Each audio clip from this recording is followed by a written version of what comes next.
বন্ধুগণ, কিতাবের মধ্যে সেই কথা শোনার পর আমার বন্ধুগণ কিতাবের মধ্যে আছেন, তখন তারা নিত্যন্ত আক্ষেপ করবে, উপরে তাকে সুরে বলবে, আমাদেরকে একটু নিকটবর্তী সময় এরকম অবসর দিতে, তাহলে আমি তোমার রাহে দান খয়রাত করে নিজেকে নেককার লোকদের অন্তর্ভুক্ত করে আনতাম। জোরে বলুন নাউজুবিল্লাহ।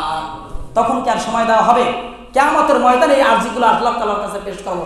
এখন আমরা কিছুই বলবো না। তখন কিয়ামতের ময়দানে বলা হবে যে আল্লাহ, আমাকে আপনি নিকটবর্তী সময় পর্যন্ত অবসর দাও। আল্লাহ দেবে? কথা বলেন, দেবে?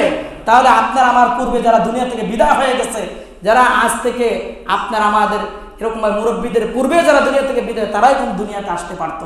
আইসা তারা ইচ্ছে মতো দান খয়রাত করে আল্লাহকে রাজি খুশি করে দুনিয়া থেকে বিদায় নিতে পারতো। কথা বলেন ঠিক কিনা? কিন্তু তাদেরকে ওই সময় আর দেওয়া হবে না, আমাদেরকেও দেওয়া হবে না। কথা বলেন ঠিক কিনা? আমার ভাইয়ের, আমার বন্ধুগণ, কিতাবের মধ্যে আছেন, তখন তারা এরকম ভাবে আল্লাহ পাক রব্বুল আলামিনের কাছে আরজি পেশ করবে, রব্বুল আলামিন, ওগো পরওয়ারদিগার, আমাকে একটু নিকটবর্তী সময় পর্যন্ত অবসর দাও, যাতে আমি তোমার রাহে দান খয়রাত করে নিজেকে নেককার লোকদের অন্তর্ভুক্ত করে আনতে পারি। আল্লাহ পাক রব্বুল আলামিন বলবেন, না না, আর তোমাকে এরকম ভাবে সময় দেওয়া হবে না। জোরে বলুন সুবহানাল্লাহ। আমার ভাইয়েরা, আমার আল্লাহ পাক রব্বুল আলামিন যে আন করেন, আমার ভাইয়েরা সেই আনের উপর এরকমভাবে অটল থাকেন। কথা বলেন ঠিক কিনা?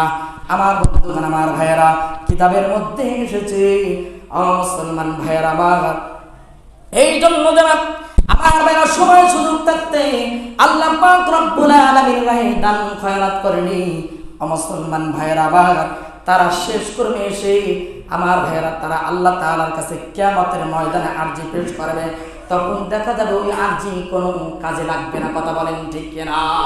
এই জন্য আল্লাহ পাক রব্বুল আলামিন পবিত্র কোরআনুল কারীমের মধ্যে সমাজের দুর্দশা বিপদগ্রস্ত মানুষদেরকে সাহায্য করার জন্য এরকম ভাবে তাগিদ দিয়েছেন। আল্লাহর নবী, বিশ্ব নবী জনাবে মুহাম্মদুর রাসূলুল্লাহ সাল্লাল্লাহু আলাইহি ওয়াসাল্লাম হাদিস শরীফের মধ্যে বলেছেন, তোমরা প্রত্যেকে